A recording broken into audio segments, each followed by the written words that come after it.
I'm hoping for a win tonight. I won't pretend that it doesn't affect me when we have 2 failures in a row. I like to think that I'm on my way to enlightenment, but when I get frustrated by a gas cap, it reminds me I still have a ways to go. I think you should just drill a little hole through the gas cap. Be done with it. Be done with it? It's cheaper than buying a new one. It's worth a try. I have it soaking over here in gasoline. It's been a couple days now. I tried sucking on it earlier with the vacuum, still plugged. I don't think that method's going to get you anywhere. Well, according to everybody that comments, it'll at least blow me up. Explode myself, vacuum style. People don't always die in respectful ways. Some people blow themselves up with vacuum cleaners. Anyhow, as far as the Aero 50, this is how it sits. You know what that is, don't you? Ball cap. Oh. You've been waiting. After we finished filming last night, I stayed out here with the CBR600. I couldn't help myself.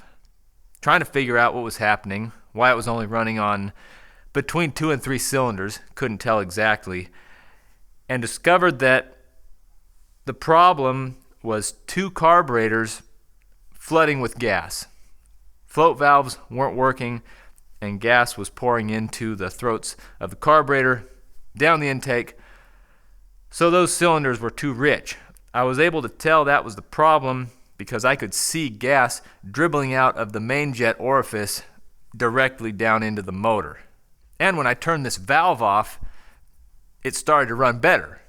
In fact, I think it ran at least as good as it did before I put the new boots on here. So today, I took the carburetors apart again, took out all the needle valves, and despite my cleaning just 2 weeks ago, they had a green crust on 3 of the 4 of them. Don't know why. Maybe some residual old gas was still floating around the system. I imagine that green crustiness is what was making them not function correctly, didn't seal entirely, and allowed gas to ingress and give me a hard time last night. So everything's clean now, but I haven't put it all back together because I want to make sure these are all working. Once flooded, twice shy. I'll turn this on. Got the old timer set up. Fuel is now being applied to the carburetors.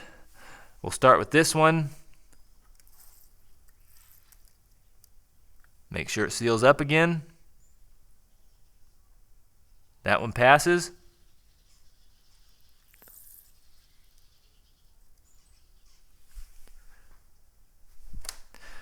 I think that one's good too. Number 3, these 2 were the problems yesterday.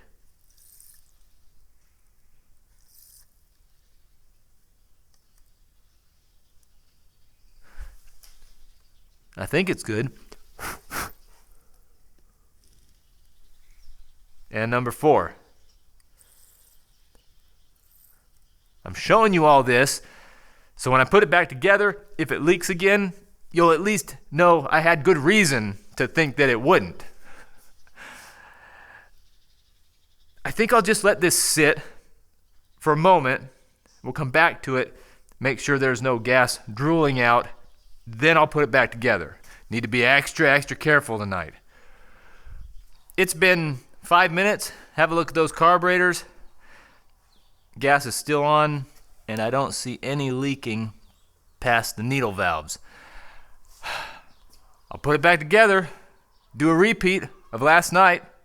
As far as the attempt, hopefully it won't be a repeat of poor running motorcycle. I got the carburetors reinstalled, put the airbox back together, thought about doing a preliminary run without the airbox on here so I could look down in the carburetors, see if it was leaking, but decided to go all the way.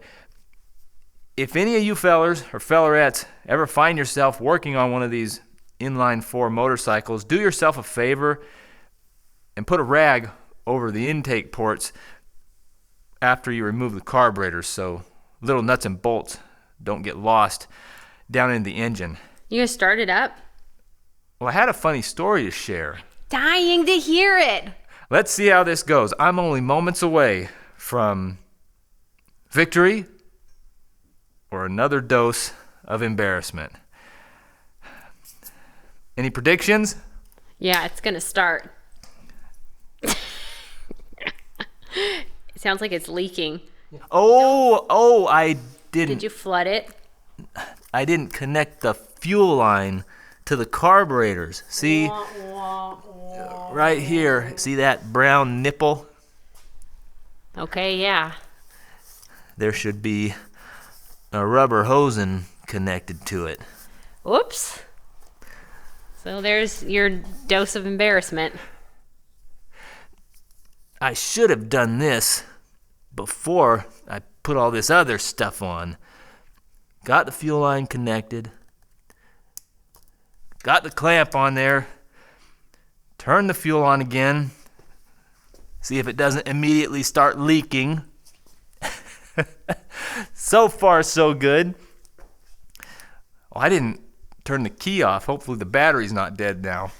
This is going great. Here we are. Choke. On. Do you want to try? Oh, sure.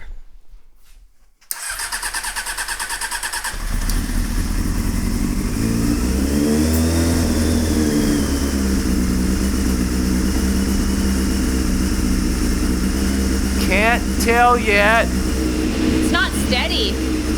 Not steady, but it is running on all 4 at least.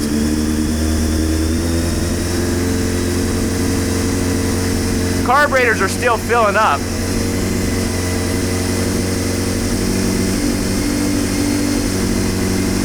It's better. It's better. Don't know if it's where it should be yet.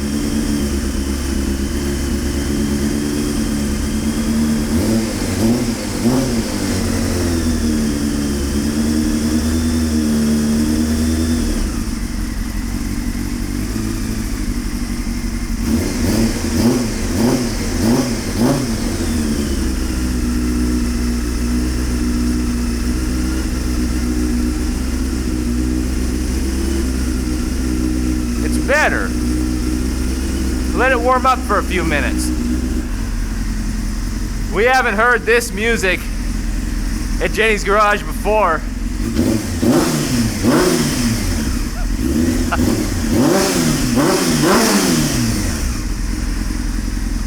I don't know exactly how it should sound, but I think it's pretty good. Oh, well. When you don't accidentally hit the kill switch. Oops. Try that again.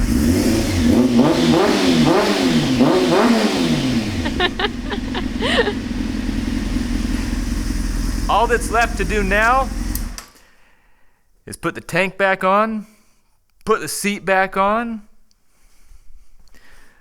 maybe do a 3-part video series on a 1998 Honda CBR600 F3. If you're interested in watching yesterday's video, I'll put a link to that up on the screen. And I'll also put a link to tomorrow's video up there as soon as it's available. That's a victory. That's a win. Thanks for watching.